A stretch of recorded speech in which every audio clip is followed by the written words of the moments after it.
Mon nom est David Lefrançois, je suis professeur à l'Université du Québec en Outaouais. Je suis l'animateur de cette séance avec 4 participants.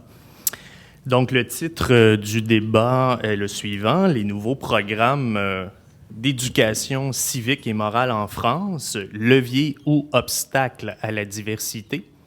Donc, un nouveau... en fait, je commençais à connaître les acronymes français, mais il y a maintenant un nouvel acronyme, l'EMC,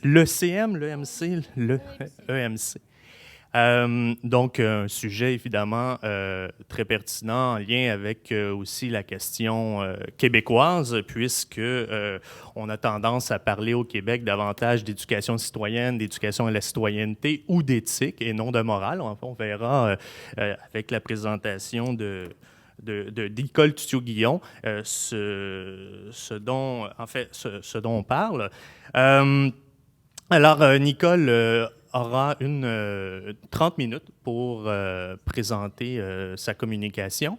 Donc, Nicole, professeure des universités à l'ESP de l'Île-Nord, oui.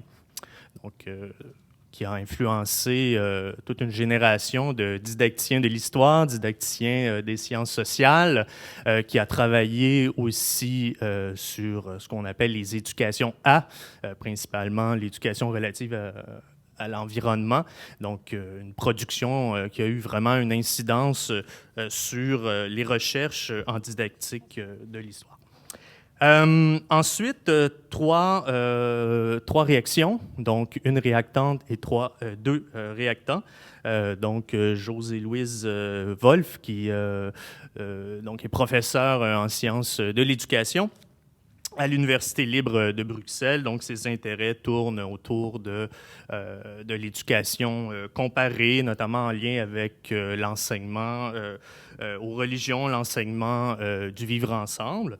Ensuite, Marc-André Etier, donc professeur à l'Université de Montréal, didacticien de l'histoire, et Isabelle Collet, donc qui est maître d'enseignement et de recherche donc à l'Université de Genève et présidente de l'Association de recherche pour le genre en éducation et en formation. Donc, ses intérêts portent sur la mixité à l'école, notamment. Alors, j'invite Nicole à commencer. Alors, je vais commencer évidemment par remercier les organisateurs de ce colloque de m'avoir invité et par la même occasion de m'avoir invité à me pencher peut-être de façon plus précoce que je ne l'aurais fait sur ces nouveaux programmes sur l'enseignement moral et civique. Il faut dire que je me sens un peu la pression parce qu'entre M. Leroux ce matin qui disait qu'il attendait, voilà, entre Françoise Lorcerie tout à l'heure qui a commencé presque à faire une partie de mes conclusions, et puis là, ce que tu viens de dire dans la présentation, je ne sais pas si je vais arriver à tenir le contrat. Ce que je voudrais dire quand même, c'est que je n'ai pu, et par nécessité, ne m'intéresser qu'au programme, puisque le texte définissant l'enseignement moral et civique a été adopté en 2015 pour entrer en vigueur en septembre 2016. Donc vous devinez bien que je ne peux rien dire de ce que c'est effectivement dans les classes, et une partie des questions ou des remarques que je vais faire, c'est complètement ouvert, parce que tout dépend très fortement de ce dont vont s'emparer les enseignants, de ce qu'ils vont faire. Et puis la deuxième remarque préalable que je veux faire, c'est que bien entendu dans ce texte, moi c'est un texte que j'ai regardé du point de vue de son potentiel pour une éducation à la diversité, mais il y a bien d'autres choses dont je ne parlerai absolument pas. Donc je ne vais pas parler de l'éducation civique et de son rapport à l'enseignement moral et civique, parce que ça demanderait d'autres analyses que celles que j'ai pu conduire. Pour ceux qui ne connaîtraient pas le contexte français, je ne sais pas s'il y en a dans la salle, je rappelle que la France, même si ça ne s'est pas dit pendant très longtemps, c'est un pays d'immigration. C'est un pays d'immigration ancienne, d'abord d'immigration européenne, surtout au XIXe siècle, mais bien aussi dans les siècles précédents, puis d'immigration que je vais dire africaine à la fois au nord et au sud du Sahara. Et puis c'est aussi un pays de pluralité culturelle. Les cultures régionales qui avaient eu tendance à être occultées ou effacées par la Troisième République ont connu des résurgences culturelles, parfois politiques aussi, depuis les années 70. Je suis française, mais j'ai tendance à dire années 70, années 90, à force d'intervenir au Québec et en Belgique. Donc ne vous étonnez pas d'un certain nombre d'expressions qui ne sont pas forcément en usage. Si dans le Nord, comme me disait un étudiant, vous parlez comme ma grand-mère. Bon. Et puis évidemment, même si je ne l'évoque pas là, il y a les départements, il y a un S qui manque, bien sûr, on n'en a pas qu'un, et les territoires d'outre-mer qui correspondent encore à d'autres cultures. Donc je vais simplifier un peu à outrance, mais il faut bien avoir en tête que par rapport à la tradition scolaire de francisation, d'universalisme républicain qui a été évoquée par mes collègues précédemment, la France est traditionnellement, je dirais, et même si ça n'est pas dit et vu, un pays de diversité. Et je voudrais aussi préciser que, alors que le discours scolaire de l'école primaire était et est toujours un discours ethnocentré sur la France, c'est beaucoup plus complexe pour le secondaire. Et que dès le début du XXe siècle, il y a affirmé le primat de l'humanité sur la France. Il y a une très très jolie phrase que je vous cite de mémoire dans les programmes des années 20, disant « Celui qui ferait passer les intérêts de la France avant les intérêts de l'humanité n'est pas digne d'être français ». Donc vous voyez l'association de l'ethnocentrisme et de l'universalisme d'une façon un peu plus compliquée qu'en termes de récit nationaliste. Toujours est-il que ces finalités d'universalisme républicain ont été donc renforcées depuis 2015. Et c'est dans ce contexte-là, même si ce n'est pas le seul élément qui préside à ces nouveaux programmes, qu'il faut voir donc le nouveau programme d'enseignement moral et civique. C'est bien intitulé « Enseignement », même si vous verrez dans l'analyse que je vais faire que je vais bien l'analyser comme une éducation et non pas comme un enseignement. Et ça se substitue à tout ce qui existait auparavant, de la maternelle au baccalauréat. Et c'est la première fois qu'on a un enseignement dont les programmes sont définis d'un seul coup depuis l'âge de, en fait, 5-6 ans jusqu'à 18 ans. Je précise parce que ça aura une incidence sur ce que je dirai après, que l'éducation civique en France, quelles que soient ses appellations, dont quelques acronymes sont rappelés sur la diapo, est un enseignement instable. C'est-à-dire qu'il n'y a pas de consensus sur les contenus, il n'y a pas de consensus sur la nécessité d'en faire. D'accord ? Les finalités de l'éducation civique sont partagées avec d'autres disciplines, ce qui fait que les enseignants peuvent très bien penser que ces disciplines suffisent à atteindre les finalités. Il n'y a pas de pratiques qui soient des pratiques récurrentes, homogènes, qu'on pourrait observer partout. Donc c'est un enseignement fragile, c'est un enseignement aléatoire. Il est très fréquent, par exemple en collège, qu'on ne fasse plus d'éducation civique à partir du mois de février. Parce qu'on utilise le temps pour d'autres choses. Donc il est possible que cette fragilité ou que cette précarité ait aussi des incidences sur ce que les enseignants vont faire du nouveau programme. Alors, assez brièvement, voilà comment se structure le programme. En primaire, c'est-à-dire sur ce qui correspond au cycle 2 et aux 2 premières années du cycle 3. Et au collège, qui correspond à la dernière année du cycle 3 et au cycle 4. Je dis ça parce qu'après, je parlerai que parfois cycle 2, cycle 3, cycle 4.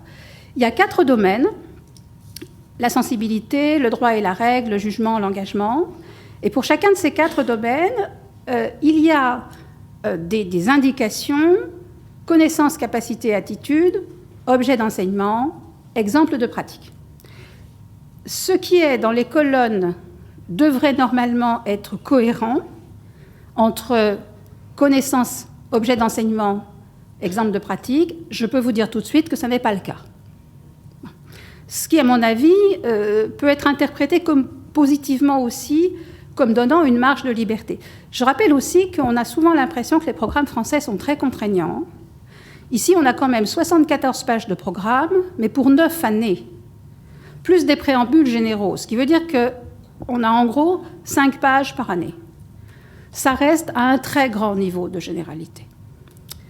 Alors, la sensibilité, objectif de formation, identifier et exprimer en les régulant ses émotions et ses sentiments, s'estimer et être capable d'écoute et d'empathie, se sentir membre d'une collectivité. Le droit et la règle, des principes pour vivre avec les autres, objectif de formation, comprendre les raisons de l'obéissance aux règles et à la loi dans une société démocratique, comprendre les principes et les valeurs de la République française et des sociétés démocratiques. Le jugement, penser soi-même et avec les autres.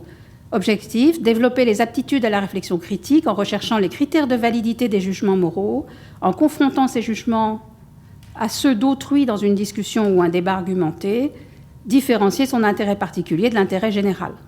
L'engagement, agir individuellement et collectivement. Objectif de formation, s'engager et assumer des responsabilités dans l'école et dans l'établissement, prendre en charge les aspects de la vie collective et de l'environnement, développer une conscience citoyenne, sociale et écologique.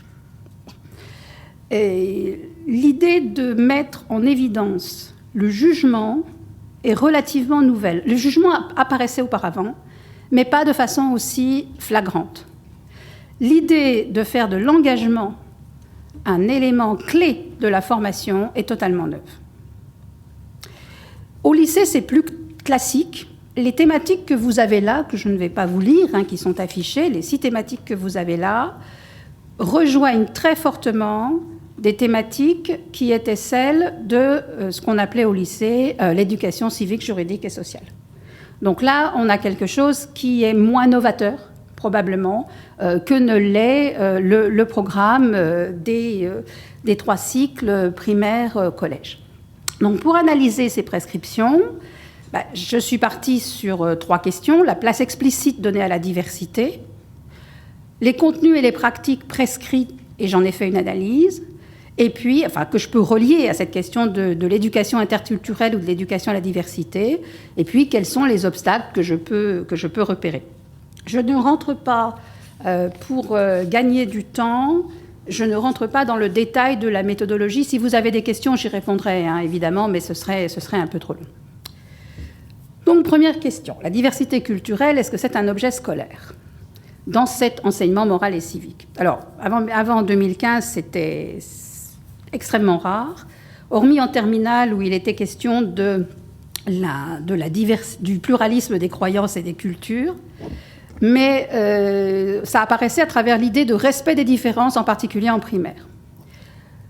Dans le texte actuel, la diversité en tant que telle est présente, mais n'est pas massive. D'une part, ce n'est pas la diversité du contexte, ce n'est pas la diversité des migrations en France, ce n'est pas la diversité des cultures régionales, ça n'est jamais mentionné.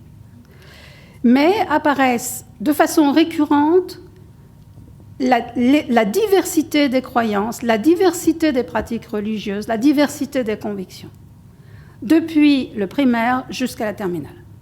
Donc ça, c'est vraiment l'accent extrêmement fort, et je dirais extrêmement nouveau.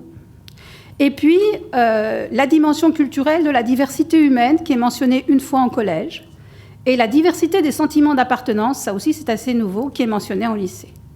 Une fois que j'ai fait ça, j'ai fait le tour de mes 74 pages et de mes 9 années. Donc, présent, mais pas massivement. Et ce qui apparaît aussi, c'est que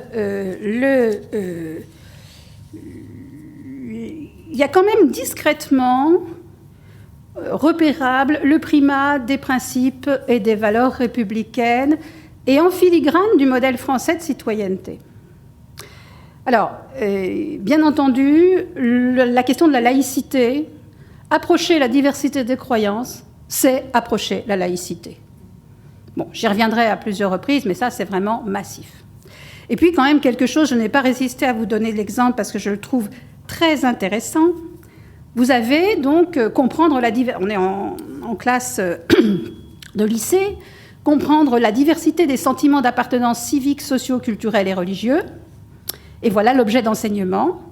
Expression littéraire, artistique et connaissance historique de l'aspiration à la liberté. Donc vous voyez l'universalisme républicain se dessiner quand même derrière.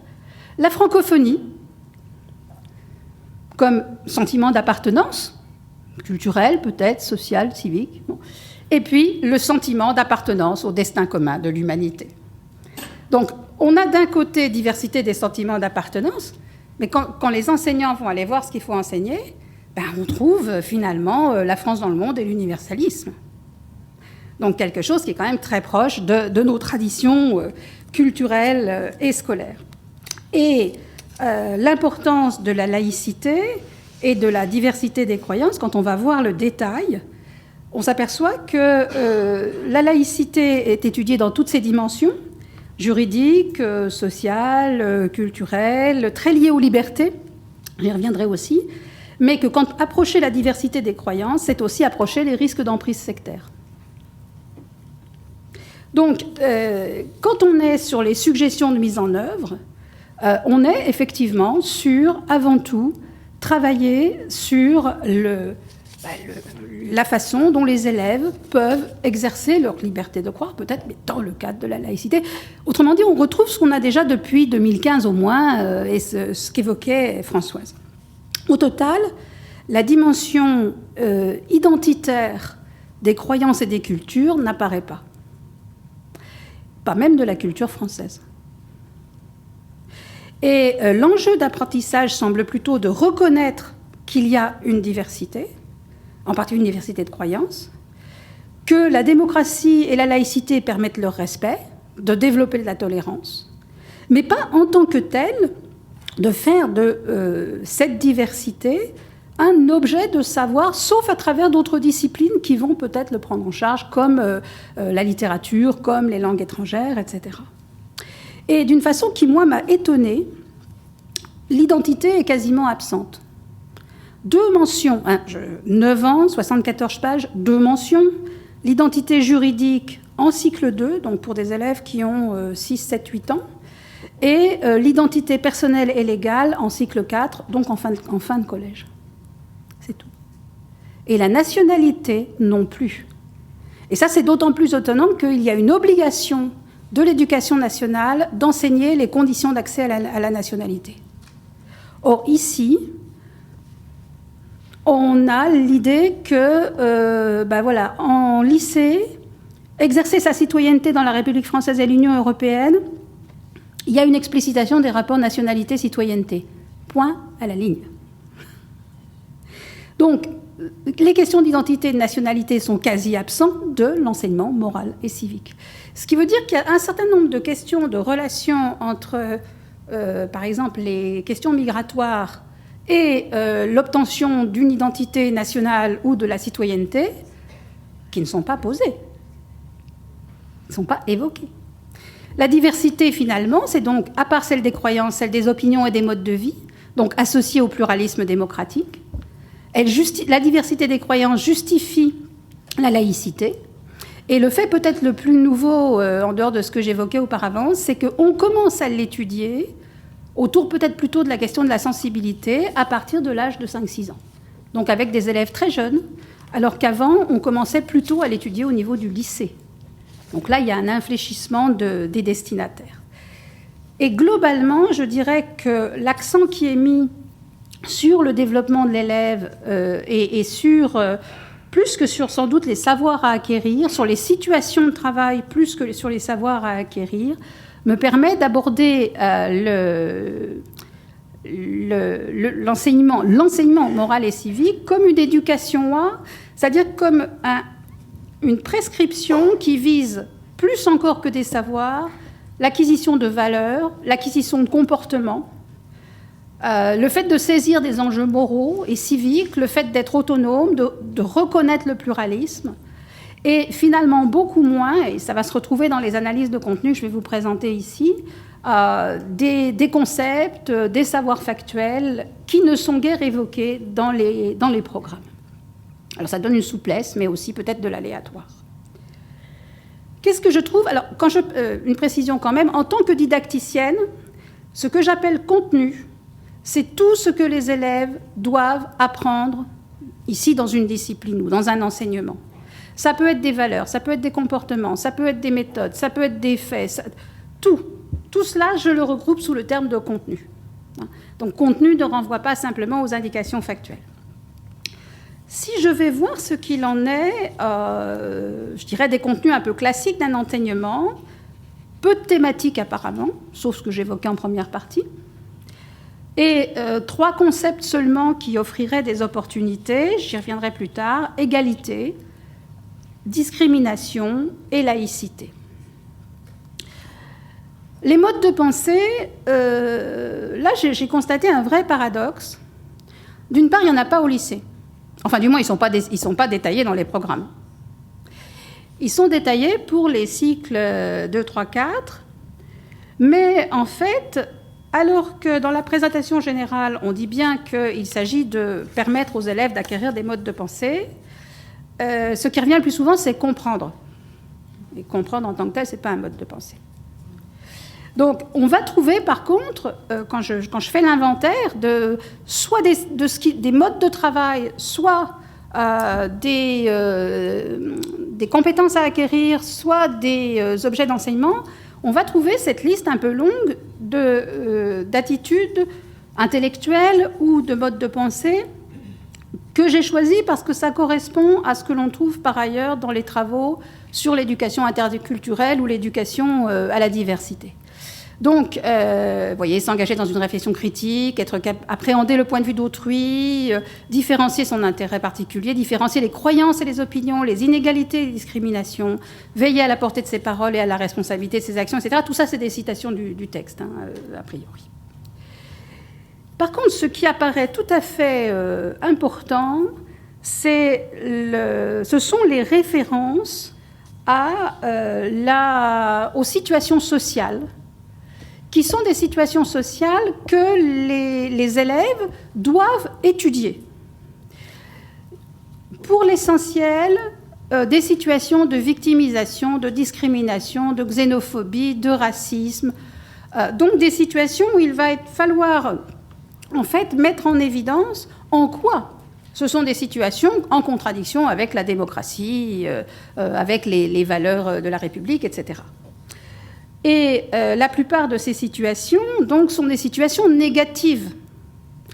Aucune des situations du programme ne présente la diversité comme une richesse socio-culturelle. Aucune de celles qui sont explicites dans le programme. Les enseignants peuvent en évoquer d'autres, mais dans le programme, aucune.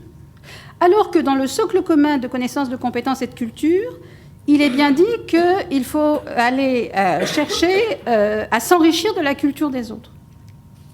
Et puis, chose intéressante aussi, me semble-t-il, les faits observés, enfin, au lycée, il s'agit de travailler sur des situations vécues, sur des faits observés.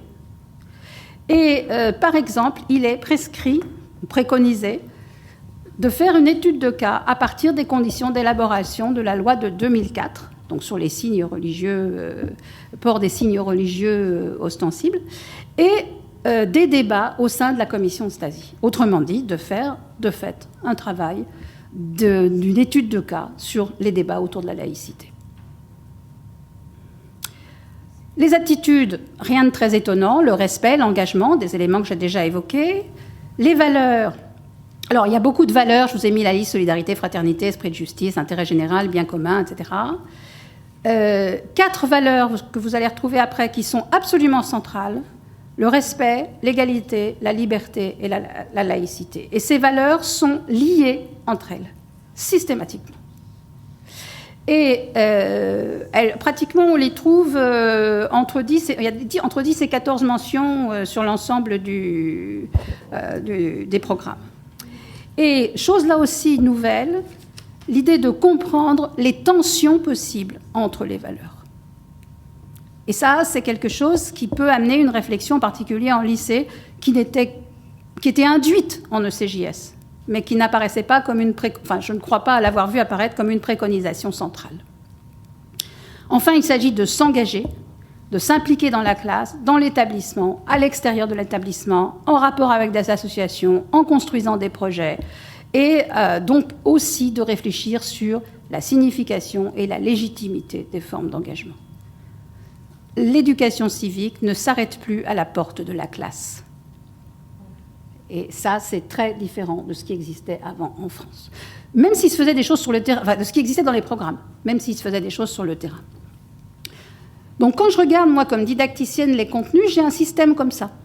C'est-à-dire, si je prends les contenus relatifs propices à une éducation à la diversité, ben, je peux faire des liens entre, d'une part, les 4 valeurs centrales et le reste de ce qui est préconisé.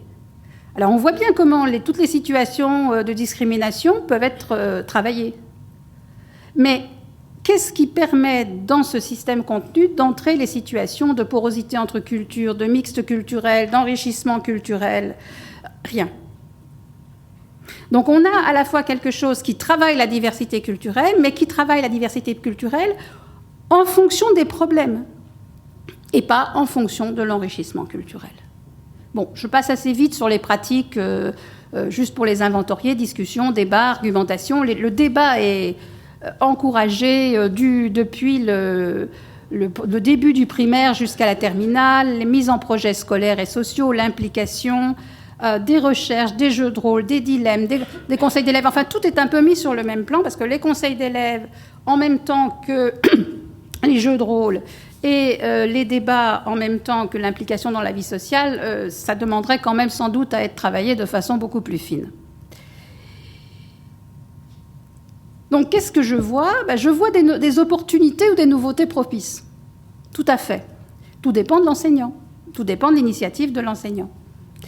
Je vois aussi une conception de la diversité qui s'inscrit dans le contexte culturel et politique français. Ce n'est pas franchement un scoop. Et je vois aussi que certains thèmes, et ça pour moi, ça, c'est déjà une limite par rapport à ce que j'évoquerai après, ne peuvent que très difficilement se greffer sur le système des contenus. Donc là, un obstacle possible à l'introduction et au travail avec les élèves de certaines thématiques.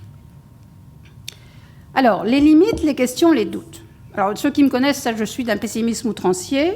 Donc j'ai essayé tout de même de ne pas aller trop loin, mais voilà, il y a quand même un certain nombre de choses. Bon, il y a des absences. Les dynamiques, les interactions, tout ça, c'est absent. Les cultures sont figées. Les cultures sont vues par la différence, donc par une réification, par une essentialisation et par, comment dire, quelque chose qui marque effectivement les ruptures et non pas les passages. Qui plus est, la diversité culturelle est rabattue sur la pluralité religieuse. Bon, je ne vous dirai pas que ce que vous savez tous, c'est un biais, c'est une erreur. C'est même extrêmement dangereux. Et d'autant plus que pour les gens, les religions, c'est figé, ça ne se mélange pas. C'est encore plus essentialisé, si je puis dire. Donc, on a quelque chose qui rabat la question de la diversité culturelle sur la gestion des différences religieuses dans le cadre de la laïcité productrice des libertés, ou associée aux libertés. Absence aussi le concept d'altérité, je vous disais, d'identité, enfin deux mentions, quoi. Altérité, rien. Reconnaissance identitaire ou déni identitaire, rien. Ça ne veut pas dire que les enseignants ne l'apporteront pas, mais ce n'est pas dans nos textes. Et très curieusement, il n'y a pas de définition de la citoyenneté.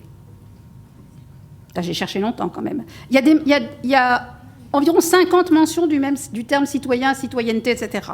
Il n'y a jamais une seule définition. Probablement que tout le monde sait ce que c'est.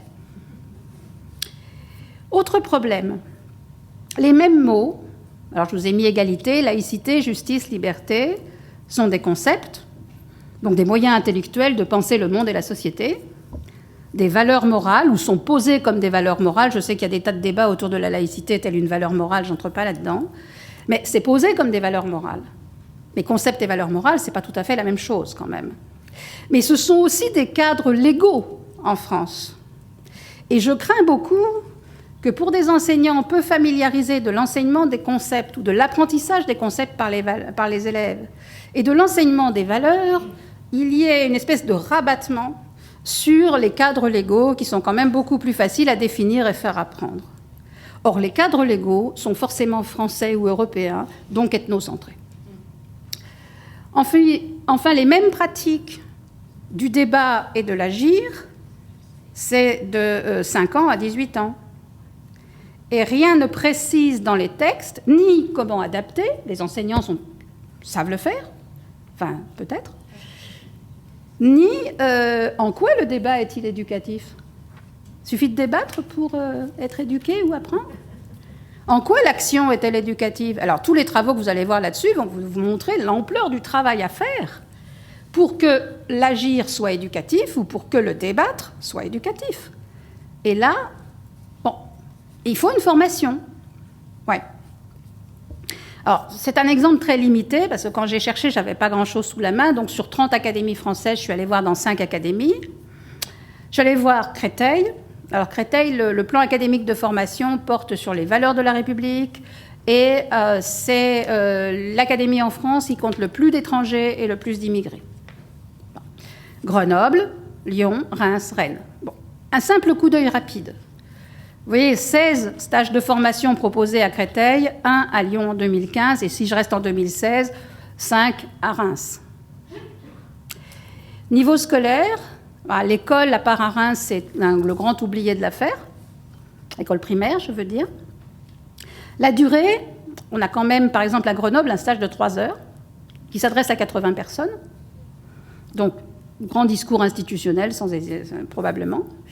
Battu par Reims avec un stage de 2 heures. Vous voyez, quand vous disiez 30 heures, c'est peu. Ben voilà, le stage le plus long fait 18 heures. C'est-à-dire qu'il fait 3 jours. Voilà, d'accord.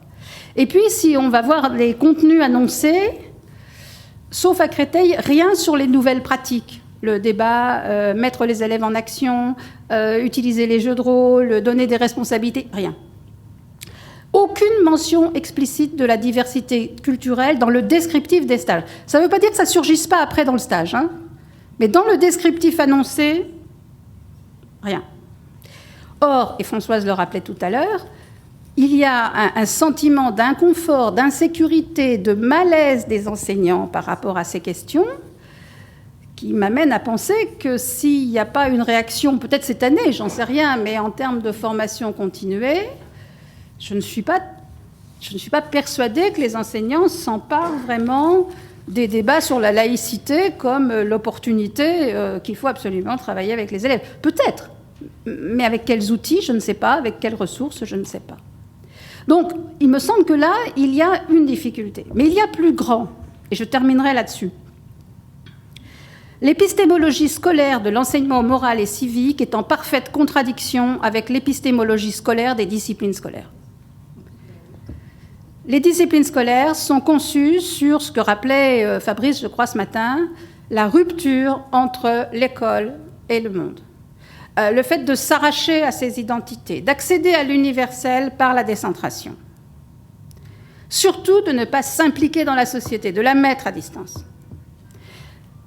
C'est cette conception-là où s'enracine l'identité, au moins des enseignants du secondaire. Qu'est-ce qu'on leur propose là? Et j'ai trouvé une citation de Lessard qui colle parfaitement. La culture n'est pas un monde lointain et déconnecté de sa vie, un déracinement libérateur, ça c'est l'épistémologie scolaire dominante des disciplines. Elle est une orientation active évidente, une source vive où puiser l'impulsion et les outils nécessaires pour construire un monde meilleur. Oui, mais c'est le même enseignant ou la même enseignante qui enseignera des disciplines scolaires où il faut effectivement se déconnecter du monde social pour accéder à la science et à l'universel, et une discipline où il faut se plonger dans le monde social pour effectivement se former. Bon courage. Donc voilà, une conclusion provisoire, parce qu'il faut aller voir dans les classes ce qui va se passer. Je pense que la réflexion politique sur la société française et la réflexion didactique sur l'épistémologie scolaire nécessaire sont un énorme défi pour les enseignants à qui on confie ces nouveaux programmes. Merci de votre attention.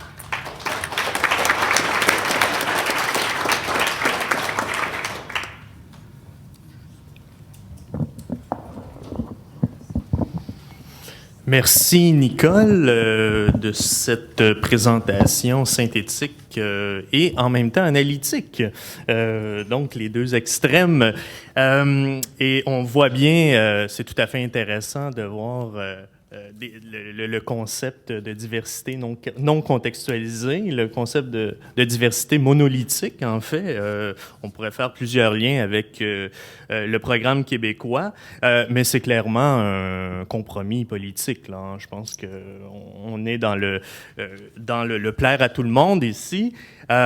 Pourtant, la base reste le modèle français de la laïcité qui est clairement et solidement reconduit. Alors, j'invite les personnes réactantes à justement intervenir. Tout d'abord, José Luis, donc une dizaine de minutes, en fait, non pas une dizaine, 10 minutes, pour réagir à cette belle présentation. Merci. Je ne sais pas si le micro va. Oui. Oui, très bien, merci.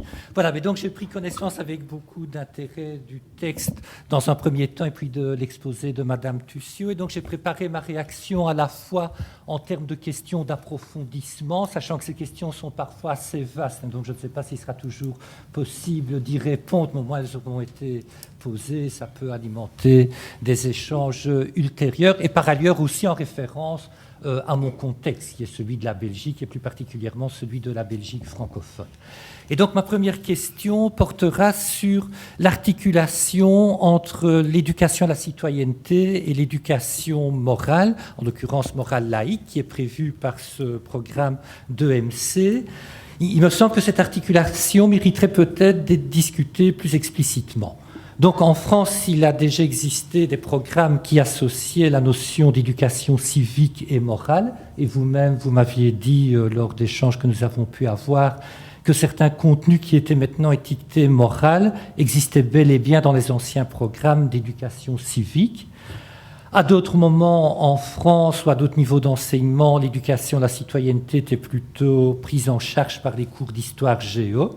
Et c'était le cas aussi du Québec. Monsieur Leroux l'a rappelé ce matin en évoquant aussi les difficultés qui pouvaient être liées à cette association. Alors, si je prends maintenant le cas de la Belgique francophone, nous avons depuis cette année-ci un nouveau programme, non pas d'EMC, mais d'EPC, donc qui est entré en application aussi en 2016. Et ici, l'éducation à la citoyenneté, donc associée à la philosophie. OK ? Et alors, ce qui est un peu paradoxal, c'est que dans le contexte belge francophone, ce nouveau cours remplace dans l'enseignement officiel, à raison d'1 heure semaine, les cours de religion ou de morale non confessionnelle. Donc, il y avait déjà un cours de morale non confessionnelle qui va en partie être supprimé pour créer ce nouveau cours d'éducation à la philosophie et à la citoyenneté, alors qu'en France, c'est exactement l'inverse. On crée un nouveau cours de morale qui inclut l'éducation à la citoyenneté. Donc ces situations mériteraient d'être clarifiées et discutées. Et donc maintenant j'en arrive plus précisément à ma question, donc qui est une question qui dépasse, je dirais, votre exposé en tant que tel, puisque vous êtes connue également comme étant une grande didacticienne de l'histoire géo. Vous m'avez dit aussi que vous aviez déjà enseigné l'éducation morale et civique à l'époque où ce cours existait. Donc j'aimerais bien une réponse plutôt par rapport à l'ensemble de votre expérience, quoi, sur base des différents cas de figure que vous avez déjà rencontrés. Mais quel serait votre avis d'une part sur le statut d'un cours d'éducation à la citoyenneté et sur la pertinence de l'associer soit à la morale, soit à la philosophie, soit à l'histoire géo, soit encore à d'autres disciplines, et en particulier en ce qui nous concerne actuellement, mais quels avantages et quels inconvénients voyez-vous au fait d'avoir associé l'éducation à la citoyenneté à un cours de morale? Ok, donc ça c'est la première question. Tu nous donneras 1 minute 30. Voilà. Alors les deux autres vont être plus brèves, je rassure notre animateur. Donc voilà, ma deuxième question portera sur le thème de la diversité, celui de son articulation au thème de la laïcité. Donc vous avez regretté le peu de place accordée dans ce programme à plusieurs composantes importantes d'une éducation à la diversité, notamment les notions d'identité, altérité, nationalité, hybridation, métissage culturel ne sont pas évoquées. Vous avez semblé attribuer ces manquements ou lacunes aux tensions pouvant exister entre une éducation à la diversité et une d'éducation à la laïcité, conçue dans une perspective universaliste. Et là, j'aimerais bien qu'on creuse peut-être un peu plus la question à propos de cette notion de laïcité, puisque par exemple, Fabrice Dume nous a rappelé ce matin avec tous les problèmes qui avaient pu être posés, qui vont peut-être dans le sens que vous suggérez, l'idée d'arracher l'enfant à ses identités particulières, ainsi de suite. C'est une vision possible de la laïcité. Maintenant, Françoise Lorcerie nous en a présenté une toute autre aussi, où la laïcité est tout à fait garante des valeurs fondamentales, et notamment de la liberté de conscience, du vivre ensemble, ainsi de suite. Donc, je pense que j'étais fort étonné d'apprendre que ce programme d'éducation morale et à la citoyenneté ne définissait pas le mot citoyenneté. Il me semble qu'il faudrait au moins définir aussi les mots de laïcité, voir en tout cas comment vous le feriez, si vous aviez la possibilité, on ne sait jamais, éventuellement de compléter le programme, l'étoffer, l'interpréter, ainsi de suite. Et peut-être même qu'il faudrait aussi revenir sur le sens du mot diversité. J'ai bien aimé la remarque de Dirk Jacobs tout à l'heure, qui disait que peut-être il était un peu utilisé comme concept écran qui féminise certaines réalités, disons, de la reproduction des inégalités, ainsi de suite. Donc je crois que ces trois mots-clés, diversité, laïcité, et citoyenneté, comme vous l'avez dit vous-même, devraient être clarifiés. Donc j'aimerais bien, ce serait intéressant pour tout le monde, voir comment vous vous positionnez par rapport à cela. Et alors la troisième question est vraiment très brève, c'est la formation des enseignants, donc à la fois la diversité et à la laïcité. Et donc en Belgique, la laïcité n'est pas un concept structurant comme en France, mais par contre, nous avons le concept de neutralité. Et chez nous, dans la formation des enseignants, il y a pour tous les enseignants, que ce soit de la maternelle au lycée, un cours de formation à la neutralité qui est obligatoire. Et donc, dans mon université, c'est moi qui le donne. Et j'étais intervenu sur ce sujet-là à Marseille il y a 2 ans. Et puis, pour une bonne partie des enseignants, pas tous, je le regrette, il y a aussi un cours d'éducation à la diversité culturelle et de genre. Et donc on peut remarquer qu'entre les deux, à la fois être très attentif aux aspects de neutralité et de diversité, il peut exister certaines tensions et que tout le monde ne met pas le curseur exactement au même endroit. Et donc j'aurais été intéressé de savoir aussi ce qu'il en était dans le cas français. Voilà, merci beaucoup. En fait, merci José-Louise. En fait, on a 4 minutes. 4 minutes, est-ce que c'est suffisant, Nicole? Ou peut-être 5 minutes? Ben, on peut, bon. Ouais, peut-être, effectivement. Donc, Marc-André. Ouais, de toute façon, je serai bref. J'aime pas. Oui, j'oubliais. Désolé. Donc, je disais que je serais bref. Non. Je vais faire 2 remarques très banales au surcroît, donc je prie de m'en excuser. La première est, à mon sens, très didacticienne. C'est pas parce qu'elle est banale qu'elle n'est pas didacticienne ou intéressante, mais je la fais quand même, en tout cas. Première chose, donc, tu montres que l'accent dans les programmes est mis sur les débats. Mais je suis d'accord avec toi pour juger que c'est bon quand c'est bien fait et que ça doit être bien fait, bien sûr.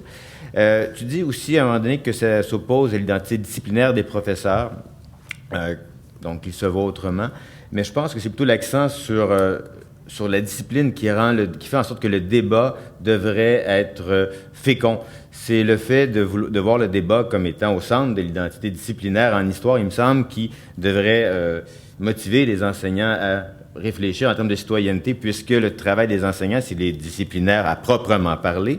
Ce sera un travail où on remet en cause le réel, on essaie de le comprendre, on essaie de travailler sur le réel, se poser des questions sur le réel. C'est pas le produit, mais c'est le processus qui devrait compter davantage. Parce que, de toute façon, et c'est là que c'est très banal ce que je dis, encore une fois, le débat est au centre de la science, normalement, lorsqu'elle est bien faite. Dans les meilleurs des cas, je devrais dire. Puis l'école devrait faire le choix idéologique, parce que c'est un choix idéologique, des valeurs que cette science présuppose. Et je ne suis pas en train de dire que la science est toujours bien faite, ni qu'elle est toujours exempte de biais ou autre chose. C'est pas la question. Mais lorsqu'elle est bien faite, elle est axée sur le débat. Lorsqu'elle est au meilleur d'elle-même, c'est la curiosité, c'est le doute méthodique, c'est la relativité, la rigueur dans la recherche, l'usage de preuves qui sont en son centre. C'est la tolérance aussi et la fermeté à la fois dans le débat. Donc, si on pense avoir raison, on est prêt à en débattre jusqu'à temps qu'on nous montre qu'on a tort, mais on est prêt évidemment à entendre l'autre qui nous dit qu'on a tort. Et donc là, c'est pas de la morale. Ça permet aux jeunes d'apprendre à problématiser, à voir que le réel n'est pas transparent, qu'il faut essayer de le creuser, de le voir dans sa complexité, qu'il faut problématiser, donc, mais aussi critiquer le réel, y compris les injustices qui sont liées aux identités reçues. Donc, agir et se construire comme être éthique et non pas comme être ethnique. Donc, le côté disciplinaire me semble central et me semble être ce qui permet aux différentes disciplines de valoir la peine d'être enseignées. Au Québec, c'était justement le propos du programme d'histoire. Le programme d'histoire qui est en train d'être mis sur le boisseau avec comme but de donner aux élèves une formation qui leur permet de se rompre à ces éléments-là de la pensée, ce qu'on appelle parfois, en tout cas, la pensée historienne. Donc, apprendre à problématiser des questions sociales, essayer de les voir comme étant débattables et comme ayant des racines, des causes, etc. Enquêter sur ces causes-là, débattre des interprétations avec des preuves qui sont ce qu'elles sont quand on a 12, 13, 14, 15, 16 ans, bien sûr, mais débattre quand même des preuves qui soutiennent nos interprétations. Donc, ce programme-là aurait pu être un levier pour la pensée réflexive par rapport à la production autonome de son identité, quelle qu'elle soit. Mais il est mis à mal dans le nouveau programme, à la nouvelle mouture en gestation, en tout cas au 2e cycle en éducation et citoyenneté. Est-ce que ce programme sera un levier à la diversité? Est-ce que ce sera utile? C'est une autre question. Et là, c'est ma deuxième remarque, qui à mon avis est banale, mais on verra ce que vous en pensez. La diversité, il me semble, n'est ni bonne ni mauvaise en soi. Elle est. L'ethnie, autre chose, c'est des construits sociaux qui sont déterminés historiquement, qui désignent des différences hétérogènes, parmi une infinité de possibles comme étant celles qui ont un sens et qui servent parfois, et c'est le cas le plus souvent dans notre monde, à discriminer, à diviser, à régner, à opprimer, à surexploiter. Ça a été dit par d'autres que moi bien des fois. Mais donc, il faut partir de ces questions-là pour donner un sens aux disciplines, pour qu'il y ait une raison de se poser des questions, pour que les élèves aient une raison de vouloir comprendre le monde et peut-être de le changer. Ou non, ce sera eux à décider, selon leur position sociale d'ailleurs. Mais on peut leur permettre de remettre en question la réification de la diversité qui est prise comme prétexte pour ajouter ou conforter des injustices. Donc, et le cas échéant, agir d'une manière collective ou individuelle, bien sûr. Donc, je pense que le nouveau programme ne fera pas ça. Je ne suis pas sûr que l'ancien programme l'aurait fait, mais il y avait un potentiel, disons-le ainsi. Là, il l'a moins. Le programme, donc, le nouveau, est plutôt axé sur l'acceptation des choses, la compréhension et l'acceptation du monde tel qu'il est, l'adhésion à une identité québécoise, disons, à la Habermas peut-être, au sens où elle serait associée à des institutions plutôt qu'à une génétique, mettons. Mais quand même, elle n'est pas axée sur la remise en question.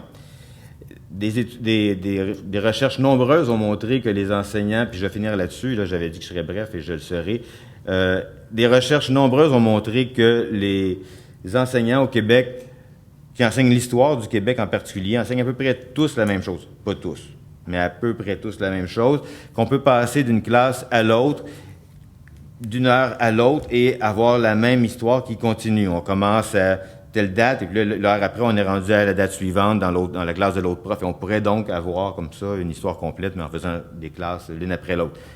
Il y a donc une grande homogénéité, et c'est l'histoire habituelle qui est racontée, celle que Moisan, Les Tourneaux et d'autres ont expliqué l'histoire, donc le mythe, l'histoire des Québécois comme étant malheureux et arrêtés dans leur développement, etc.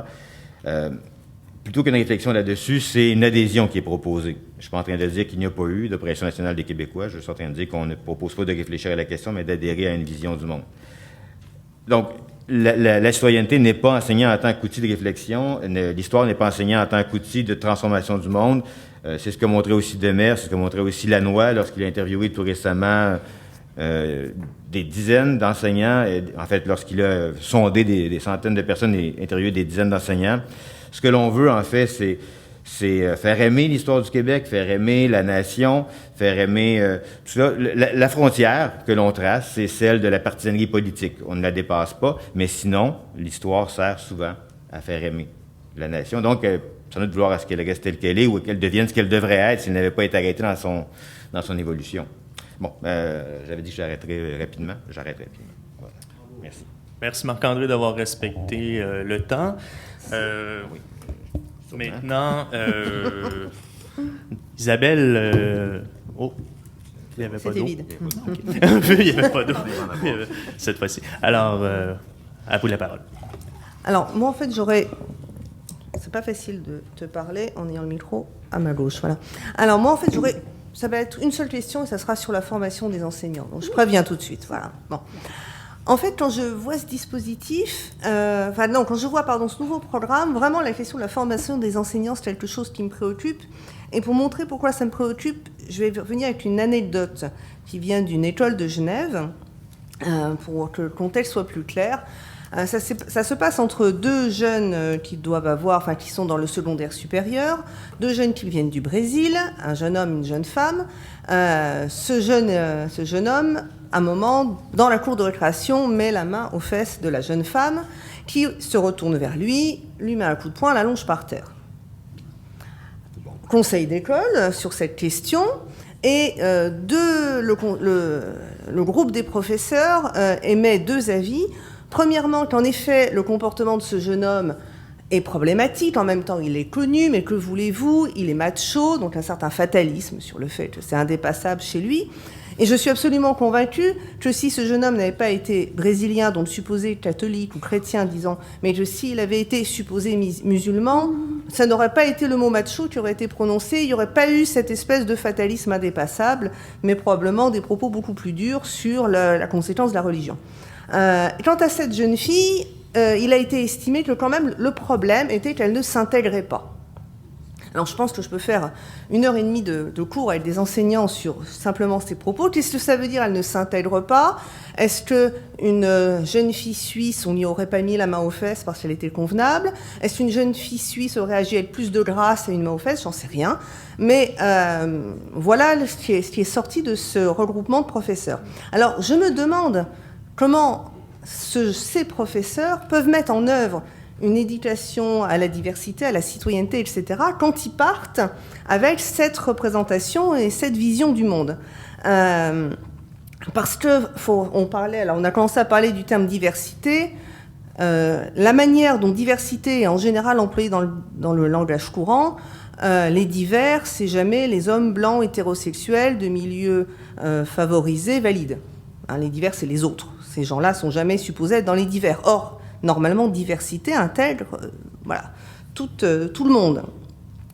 Avec ce genre de programme, j'ai peur qu'en fait les enseignants soient vus comme des bricoleurs. C'est qu'ils ouvrent la boîte à outils, ils sortent les outils de la diversité, ou des animateurs de dispositifs, ils mettent en œuvre un dispositif tout près de diversité. Alors à Genève, on a une éducation aux citoyennetés qui est dans le plan d'études roman, et on peut trouver des moyens d'études roman sur comment faire de l'éducation à la citoyenneté, aux citoyennetés, pardon.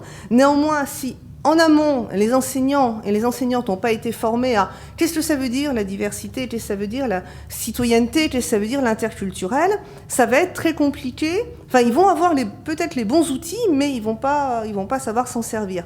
Et là, j'en viens à mon problème qui est sur la façon dont on voit les éducations A. Alors là, j'ai pris sur le plan d'études roman, on a éducation aux médias, à la santé, aux citoyennetés, en vue d'un développement durable, à l'orientation scolaire et professionnelle. Et puis on pourrait, ça c'est les officiels, mais on pourrait en rajouter encore beaucoup.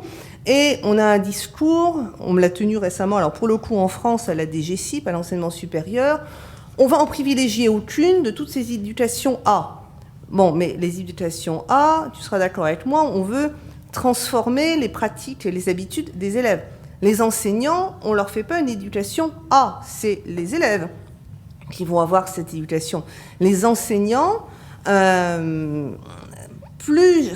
peur qu'en ne prenant que l'entrée éducation A, on oublie comment il faut former les enseignants et les enseignantes. Alors moi je dis à une pédagogie de l'égalité, je suis très contente, il y a Claudie Solar qui est au fond de la salle parce que c'est ma mentor en termes de pédagogie de l'équité, c'est-à-dire c'est un ensemble de gestes professionnels, de pratiques, etc., qui va leur permettre d'appréhender, de mieux comprendre ce qui se passe dans leur pédagogie, qui fait qu'elle n'est pas nécessairement inclusive pour toute la diversité. Simplement, en ne parlant que éducation A, d'une part, et que dispositif, d'autre part, j'ai très peur que la formation des enseignants et des enseignantes se résume à comment mettre en œuvre un dispositif ou un outil. Et là, pour le coup, ils n'ont pas besoin de nous. Alors oui, on peut le faire en 3 heures s'il s'agit juste de lire les attendus d'un dispositif. C'est peut-être ça qu'on fait à Reims en 2 heures, pour le coup.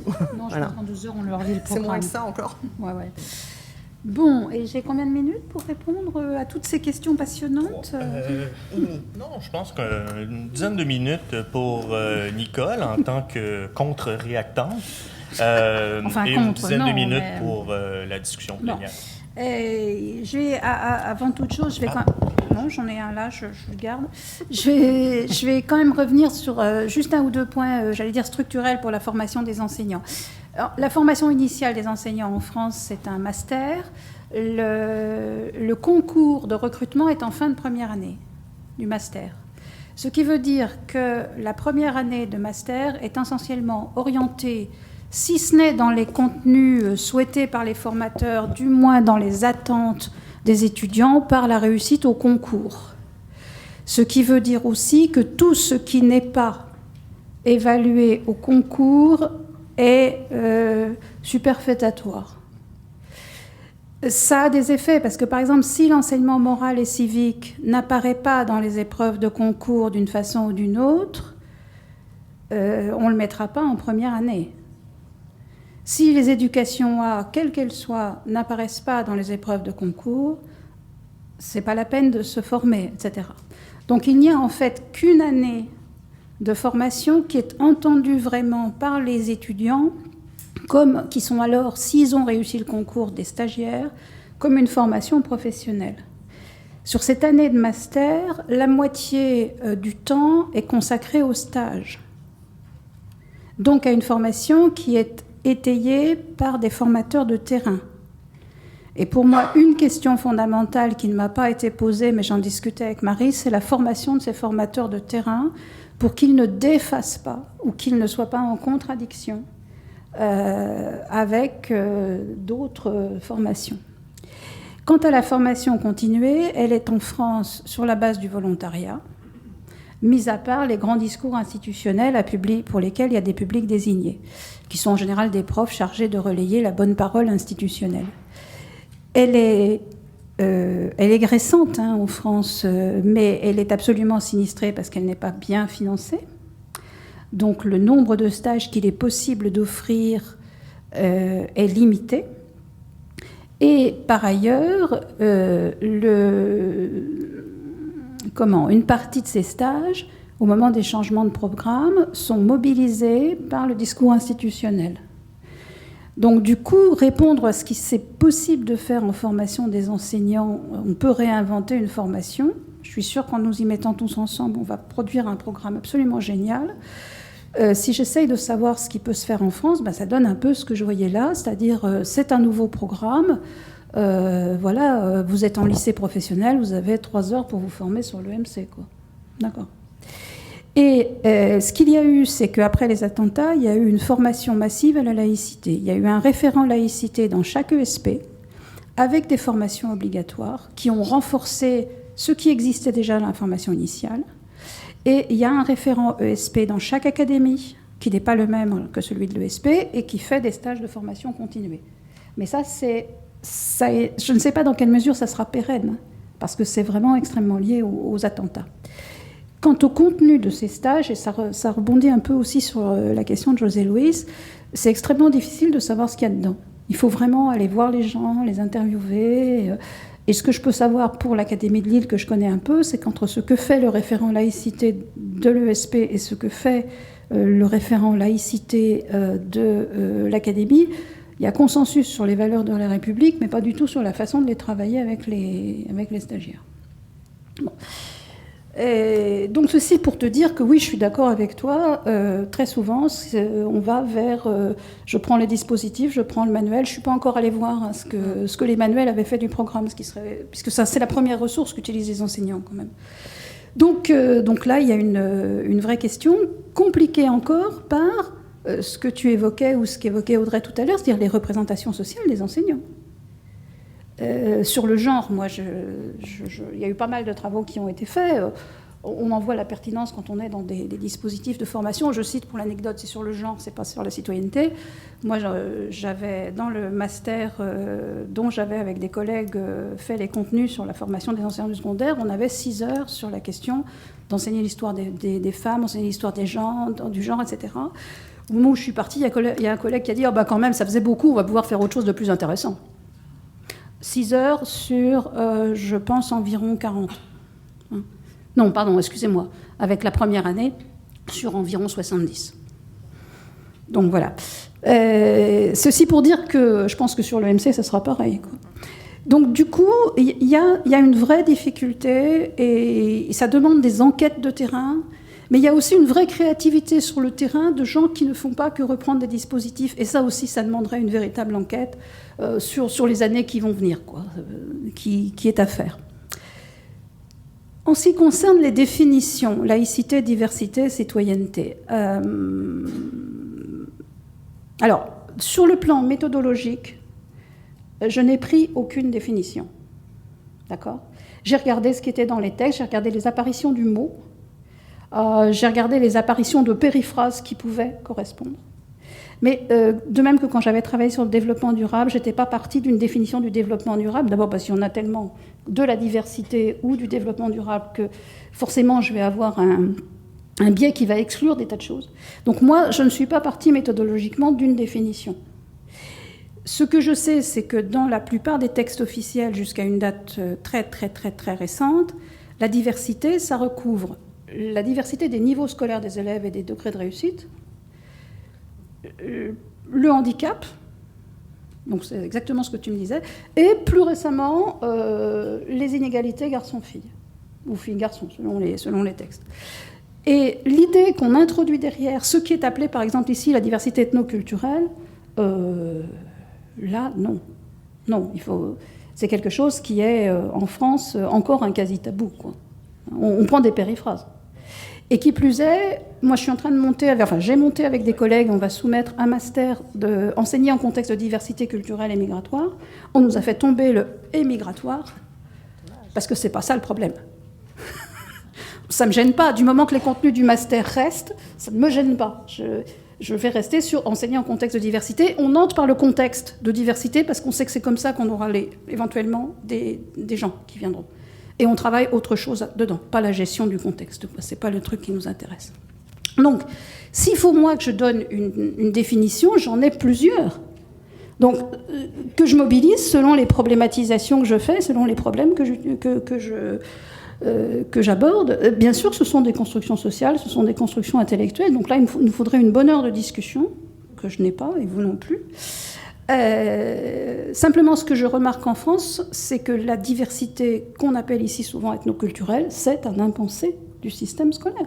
Ça reste un impensé du système scolaire, même avec l'introduction de la diversité des croyances dans ces nouveaux programmes. Et je ne sais pas ce que les enseignants, eux, vont en faire. Quant à la question Alors, il y a la question du débat, j'y reviendrai après.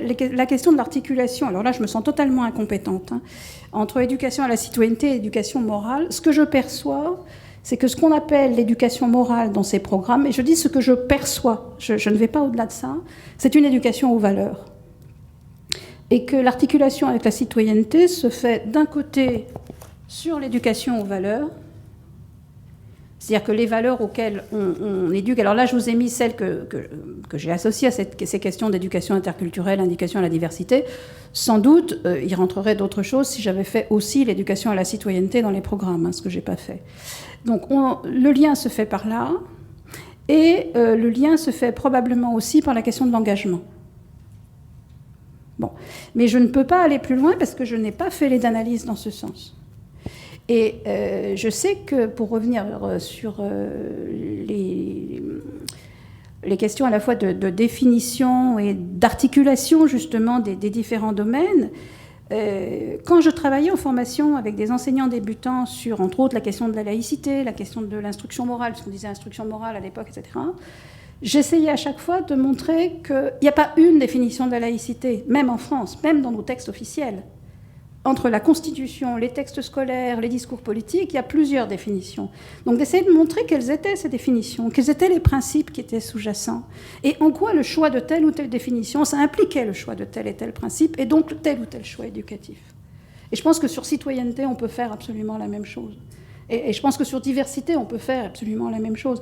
Mais ça, c'est ce qui, effectivement, moi, comme formatrice ou comme didacticienne, me semble important. Ça ne veut absolument pas dire que ça va être des contenus de formation, des contenus de préconisation qui vont prendre leur place dans les structures institutionnelles.